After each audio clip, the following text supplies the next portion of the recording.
Good evening from Yummy BTV and welcome to Bedtime Stories. Now, this one's quite a funny one as it goes. Takes me all the way back, obviously, to the cays of Long Larton. Now, those that haven't been or those that have been in other videos, I've explained before that on the old wings in Long Larton, there are no toilets. So at night, when you can't get out, you have to press a buzzer and you get in a line of about 8 or 10. And everybody gets 5 minutes to go to the recess, to do your stuff, to go toilet, to clean your washing basin, etc., etc. Run to other people's doors quickly if that's what you're coming out for, if you're not going toilet. And then you have to bang up, or if you don't bang up, there's somebody that comes on the mic and said you've got 1 minute left. If you don't, you'll be on a warning and you won't be able to get back out again, that kind of stuff. So this time here, early hours of the morning, it must have been about 5 in the morning. And it's easier to get out that time in the morning because there's not many people up that time. So when you press the button, you can automatically normally come straight out. So I heard a little bit of movement out. I couldn't sleep this night. We know why, right? So I pressed my button and the door opened. So I've gone straight to this geezer's door, from Birmingham, who's a friend of mine, really, but we used to have regular fallouts, me and this geezer, beginning with B, right? You don't remember him, right? Quite a big lump as well. And funny geezer as well, make you laugh too. Now, as I've turned up to his door, I've said to him, "What, you got anything?" "Oh, come on, don't mess about. I know you got a big parcel. Let off a couple and da da da da da da." He's saying to me, "Nah, yeah, I ain't got it. It's not that. I've got to pay back this and I've got to do this and I've got to do that and all that kind of stuff, right?" So I started calling him names through the door because I was upset. You know what a greedy so and so I was, right? But as I come away from the door, I heard a whisper through the door opposite his cell, and I've gone to the door, and he said to me, He said, "Open up the flap," and I opened up the flap, and he's going. So I'm looking down on the floor, and all I can see is a piece of plastic. A big, big piece of plastic. Like, this must have been a massive parcel, right? Or I thought it was a con. Like, they were leading me on to believe, oh, look, yeah, look, it's a parcel, but there's nothing in it, kind of thing. That was the first thing that came into my head, right? But the geezer that was telling me it was like a little brother to me. Very, very dangerous man. Serious, serious brother who put in loads of work in the Cays when we lived that life, if you get what I mean. He should be out soon as well, but very, very close to him I am. A lot of love for him. But he was a proper brother, Muslim. He didn't believe in drugs. He didn't believe that you should be selling it. He did things the right way with his faith, if you get what I mean. But for me, he kind of had a soft spot for me because of my addiction was, too far gone at this stage. And he didn't like that guy over there because he used to profess that he was of that faith, and he was hardcore Muslim, and he wouldn't do such things. But obviously, the man opposite who's telling me all this, who's telling me where the plastic is on the floor through the flap in the door, he's like basically saying, look, he's not a real one, but then nor am I for taking it. But he's looking at it more like mine's more out of weakness. I'm not looking to make money out of drugs or anything like that. So basically, he's saying to me, Yummy, look there. There's the parcel. So I'm looking and I'm thinking, what must have happened is the guy with the parcel from Birmingham must have gone to the toilet, pressed the night sound just before I did, pressed mine, and he must have done his stuff, but the parcel must have rolled down his leg. Never heard this one before, right? So obviously the parcel is stuck outside his door, but he can't get it because the door's shut and I'm out. So he hasn't worked out that he's lost it yet. So what I did, when the other fellas pointed to the parcel on the floor, uh, I picked it up and I've gone, wow, this parcel will last me until I go home, kind of thing. You know, like when you know what it's like. Those that have been addicts, been there. You know what you're thinking at the time. You think of it the jackpot almost, right? So I'm saying to the other geezer, the one that pointed the parcel to me. I'm saying to him, shall I give it back? No, it's a bit of a, don't give it back to him. No, no, it's a ram. Don't give it back to him. No, he's not allowed to make no money off it. And Professor, it'd be different if he was being upfront and that kind of stuff. That kind of talk was taking place. So, so I picked it up. I went back to the other fella's door, and then he's saying to me through the door, he's saying, Yami, I'm sure I've lost my parcel. You know, I can't find it. Can you have a look out there and see if you could see it? So I said, I'll have a look, but I want. So I walked up and down for about 10 seconds. I come back, I said, no, I can't see nothing, right? So in his mind, he's thinking, oh no, where have I lost it? So I know the trailer thought he's going on. So I said, look, I don't know, mate.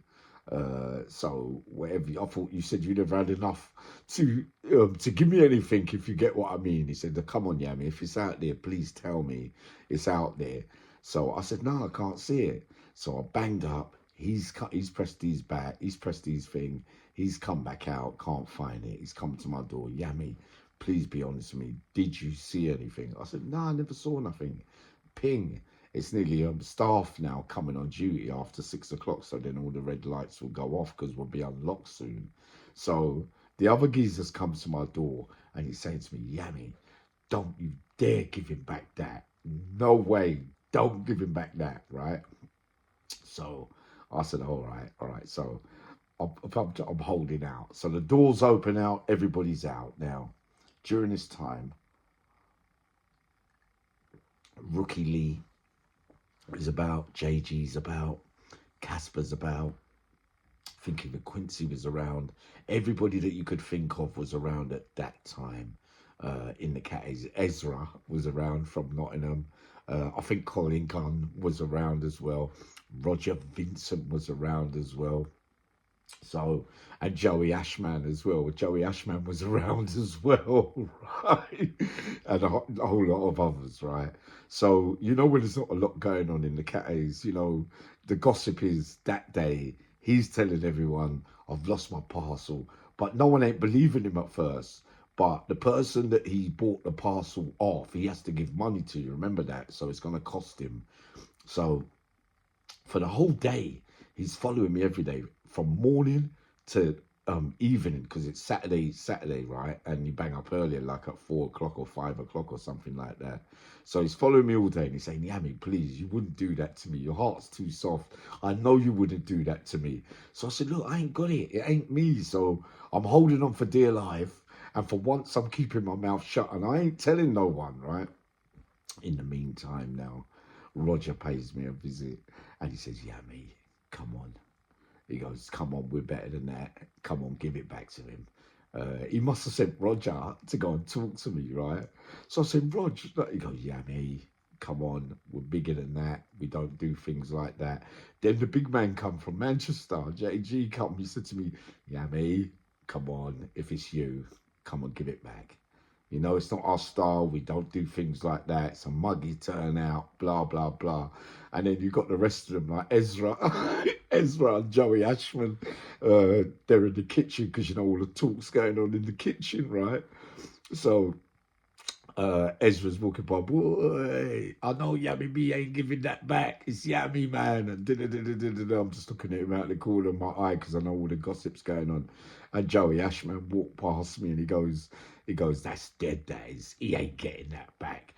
I know it's you, Yami. You don't even have to tell me it's you. I know that that's you. You're lucky like that. You found that because you was the last man out. That's what he's telling everyone when he's lost it, right? So I've gone up to him and said, why are you telling everyone that I was the last one out? You could have lost it anywhere. I'm still trying to, you know, give it a blank kind of thing. Because it's very difficult to give when you're an addict. It's very difficult to give back a password, especially the size of that size, and especially the way my frame of mind was, right? And then on top of that now, after all that, we get, as time gets closer and closer to bang up, it's 4 5. I started making faces at him, like laughing. He's going, Yami, you've got it. Please tell me you got it. Don't do this to me. Come on, Yami, I'll give you anything you want. Look how I've looked after you in the past. But then I remember him, we've also had arguments in the past. So I'm trying to differentiate between the two, and I'm thinking, but Yami, you can't do that to him. But then another part of me, the greedy side, is saying, nah, you can. Come on, man, you can. Um, what's his name? Rookie Lee. Rookie Lee, because he doesn't really get involved in anything, but obviously he's listening to the conversation. This is Rookie Lee. He walked past me. This is me. My money's on you. Finding that parcel, because he's not really involved in the mix, if you get what I mean. But he hears little things, Rookie. He said, my money's on you, mate. I know that you're sitting tight on that. And I just looked at him, kind of thing, right? So time went on and went on for the whole day. But when it got to near the end, right, I can't do that to him. Roger was on my case as well. You know, everyone was kind, the good, the bad. You get the good, the bad, and the ugly. The ones that say, yeah, yeah, yeah, take it. Don't give him it back. He's too greedy. And then you got the others saying, yeah, I mean, come on, you know, be a man about this. Don't take the piss. You know what I mean?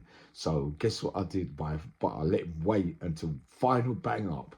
And then he comes to me and said, nah, Yami, man, I just got a feeling. I know that you found it. But you know what? Good, good. It's all right. It's all right. I live and I learn, and I live and I learn. But before he could finish his sentence, I had my hand out with a parcel in it.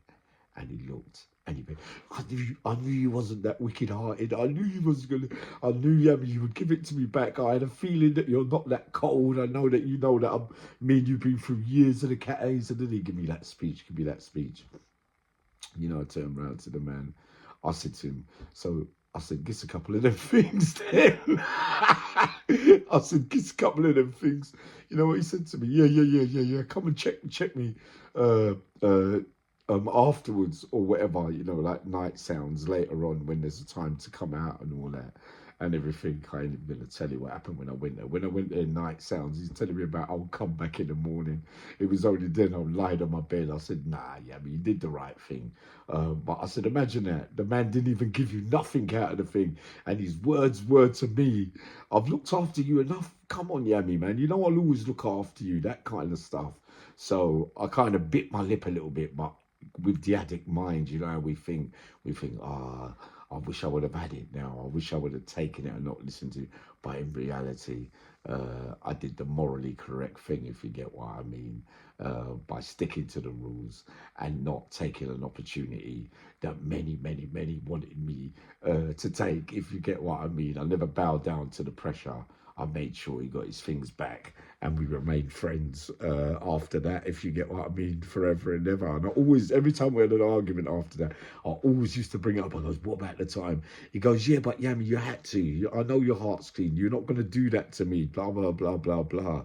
But yeah, I'm glad I never did it, if you get what I mean now. If you get it, would have only been another enemy or somebody that would have had something over me at some stage. But the reasoning behind it all was that I did the morally correct thing and gave it back, if you get what I mean, because there was part of that day when I wasn't gonna give it back, if you get what I mean. So I might be back up in a minute with another one, a very dangerous one, when you're asked to do a hit on somebody that you know. All right. So coming up, maybe one more bedtime story. I'm in the mood tonight. Sending loads of love.